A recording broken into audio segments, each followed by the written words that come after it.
So if you're telling me that the way that this ends is the 49ers have traded Brandon Aiyuk to the Raiders for Davante Adams, okay, do that. Yeah, sure. That would be and everything ended really well. Every minute of the receiver, Davante Adams is fucking miserable. So there is a guy named Pretty Ricky 213 who's on Twitter right now. He claims to be an insider. I don't know who he is, but he's on Twitter. It says the Raiders are a team interested in trading for Brandon Aiyuk, according to a rumor. Aiyuk knows Antonio Pierce from his days at ASU. Yep. And here's the fun part. The Raiders would send Davante Adams to the Niners in any trade. Davante has no real money on his deal after this season. All right. So if you're telling me that the way that this ends is the 49ers have traded Brandon Aiyuk to the Raiders for Davante Adams, okay, do that. Yeah, sure. That would be and everything ended really well. Sure. Go ahead and do that. I don't know about that. You just gave away 5 years of a receiver. I mean, you just traded a 26-year-old receiver for a 31 going on 32-year-old receiver. Right, but if you're not going to do business with a 26-year-old, and if you're not going to retain him, and if he's going to go anyways, and you need snaps on the season back, who could give you better snaps at the position that he just vacated than Davante Adams, who is I hear you. I'm just saying that would not be my first choice. If I could get Brandon Aiyuk and strap him in with a Clockwork Orange situation where his eyes are held open by a claw like this, and he's strapped into the chair, you know what I would show him? I would show him highlights of Davante Adams from the receiver thing.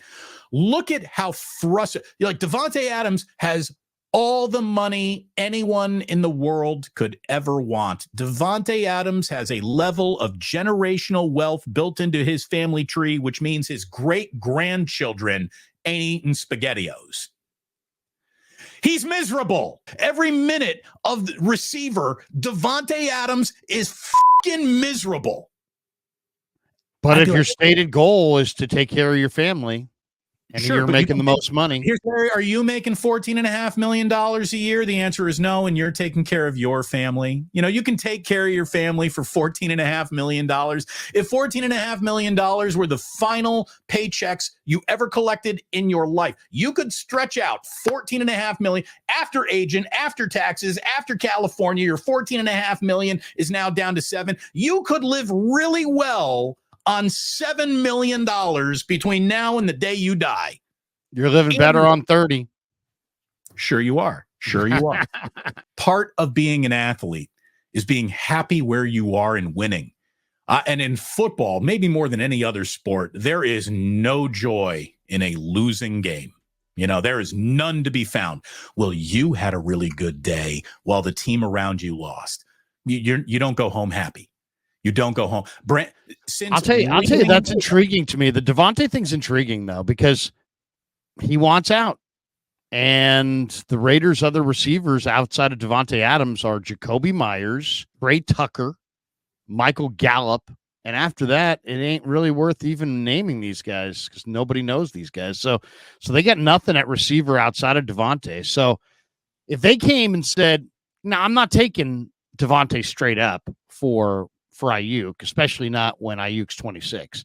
But let's just say the Raiders came and knocked on the door and said, we will give you Davante Adams and Michael Mayer, the Notre Dame tight end. Now we drafted Brock Bowers. We don't need Michael Mayer anymore. So we'll give you Michael Mayer and Davante Adams for Aiyuk. Would you do it? And I would do that. At the speed of light, I'd drive Aiyuk to the airport for that deal. I mean, I would absolutely do that. And then if the Jets are that hardcore about getting Davante Adams, and it sounds like they really are, I'd turn around and try to make a good deal with the Jets for, Davante Adams. Here's because the Niners don't really need a receiver. They've got a lot of receivers. What they need is another corner, another safety, another offensive tackle, another defensive tackle. They have some other needs. They could flip Davante to the Jets for either draft picks, or you could, once again, Malachi Corley or something. I don't know, but you could flip Davante to the Jets if you wanted to for picks and get, Michael Mayer and send Aiyuk to the Raiders. I mean, that would be not bad. I mean, it depends how good you think Michael Mayer is. I think Michael Mayer is going to be a really good young tight end. I would rather try to win a Super Bowl this year with Davante Adams as a wide receiver than Michael Mayer and a draft pick in the future. I mean, like, I will take Davante Adams. You could do it that way if you wanted to, but what if you get to camp and suddenly Pearsall and Cowing look great and Debo's in great shape? Now you've got all these receivers. The Jets supposedly badly want to reunite Davante Adams and Rodgers, and I would make that happen for them, but I want to get, I want compensation on my end too. So I don't know what I want. Maybe I want Michael Clemens. Maybe I want Jermaine Johnson. Maybe I want Will McDonald IV. Maybe I want an offensive lineman, Elijah Vera Tucker or something. I mean, I want some piece or picks, but at least then you're getting Michael Mayer and Davante, and you're getting pick. You could turn Davante into picks if you wanted to, or you could just roll with Davante, for a year. Just say, hey, you know what? We're going to try to win the Super Bowl with Davante, and he's a damn good receiver. He's very dependable. Purdy to Davante may be epic. You never know. But that's what I would do. I definitely would rather move off of Aiyuk for a trade that we debated how good it was than sit there and wait for him to come in. Because the one thing that you absolutely cannot have happen is you cannot have him hold out and show up only to accrue the year. If that will do your team damage, it will hurt your chances of winning the Super Bowl.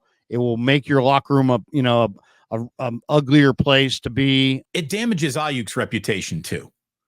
There's damage on both sides of that, of the body of that car. There is.